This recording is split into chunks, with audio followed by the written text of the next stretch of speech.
So there is a trouble brewing in Shechem. The men of Shechem have hired, see here, the citizens of Shechem set men on the hilltops to ambush and rob everyone who passed by. And this is a report to Abimelech. Now Gaal, son of Ebed, moved with his brothers into Shechem, and its citizens put their confidence in him. I don't know who this guy is. I don't know. He must have had some sort of familiarity with these people. He may have been another one of those guys, kind of like Abimelech, who had a hired army of thugs. This may have been a guy who had his own army of thugs. We're going to read about a judge later on named Jephthah, who is the leader of a band of marauders and thugs. And that was a profession in those days. The mercenaries, however you want to call them. And in fact, this would be a common thing in that area of the world for many centuries thereafter. I don't know if it still is, but there's going to be this idea of roving bands of marauders or mercenaries for centuries to come. Now, this is a guy. Doesn't say anything in my footnotes here about his name, but the name we have here means something like son of a slave or something like that. It's a very derogatory name.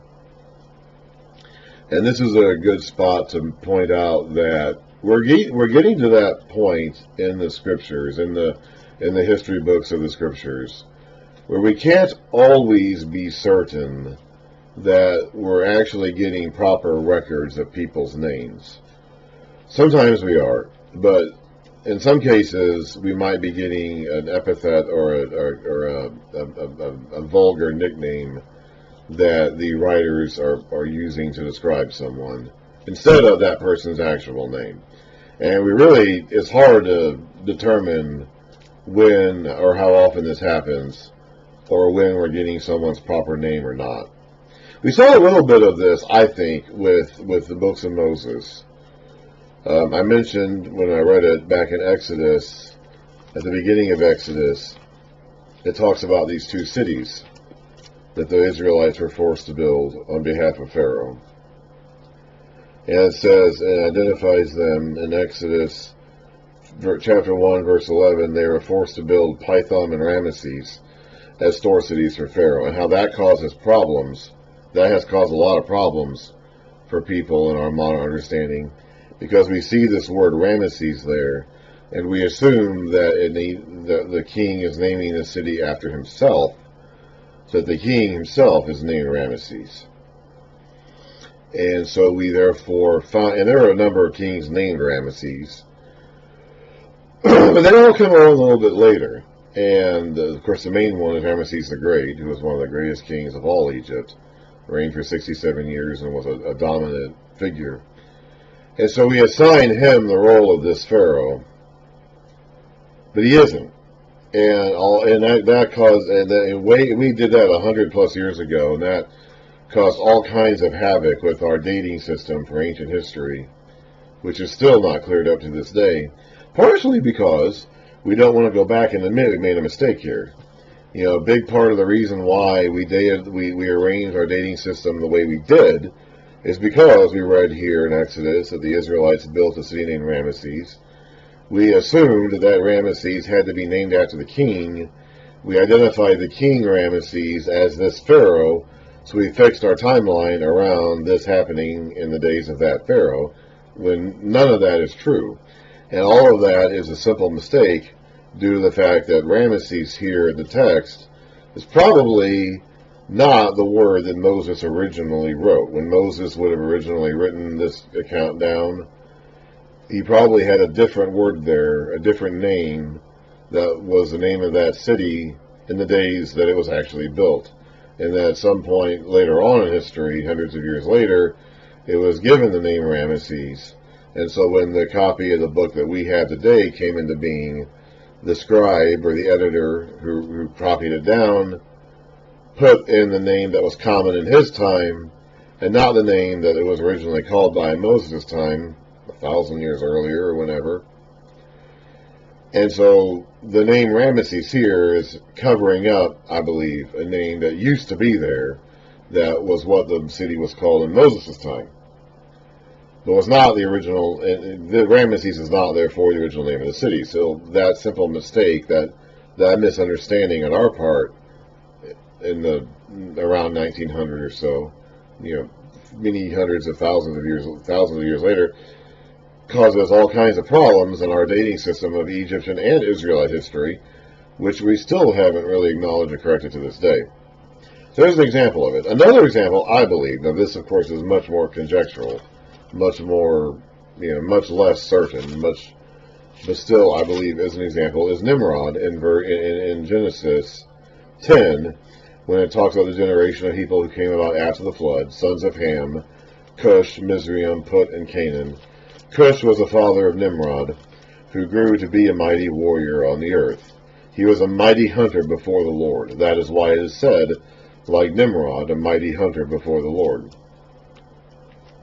The first centers of his kingdom were Babylon, Erech, Akkad, and Calneh, and Shinar.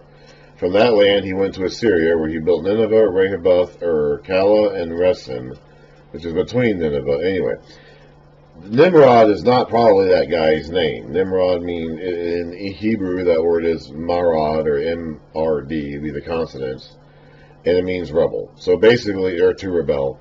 And so basically, the Nimrod is just a rebel. We don't know if Nimrod is probably not that guy's actual name. As I said when I read that section, I believe Nimrod is actually Gilgamesh, the historical figure Gilgamesh, who is mentioned in other sources from that region, like the Epic of Gilgamesh. I believe it's the same guy. We don't read the name Gilgamesh here because, or whatever his name actually was. We read the name Nimrod, but that's really probably not a name, or at the very least, it's a name that the author, Moses, is giving him to describe what he is, which is a rebel, not his actual personal name. So we're going to have now Moses in general. Okay, Genesis, all the events of Genesis took place long before Moses' time. But the rest of the works of Moses took place during his time. It was basically an ongoing journal, or almost an autobiography, in some cases, of his life. And Joshua also, I believe, was written around the time of the events, close thereafter. Joshua may have been keeping a record of his own exploits while they were happening, or else wrote them down shortly after they happened and he was in retirement.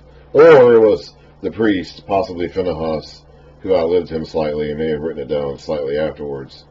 But Joshua, I believe, also is not too far removed from the events that are recorded. The writer of Joshua, I believe, is not too far removed from the events that are recorded in Joshua. Now, there are sections of Joshua that might have been updated by an editor later on, which is why we have all these to this day. Or it could have just been a guy like Phinehas, who may have outlived Joshua by 20 or 40 years, and maybe writing in his own day, a generation or so after Joshua. Hard to say. But now we're getting into this section of scriptures, the Judges and the Kings and Samuel, where this clearly was written down long after these events happened. Okay.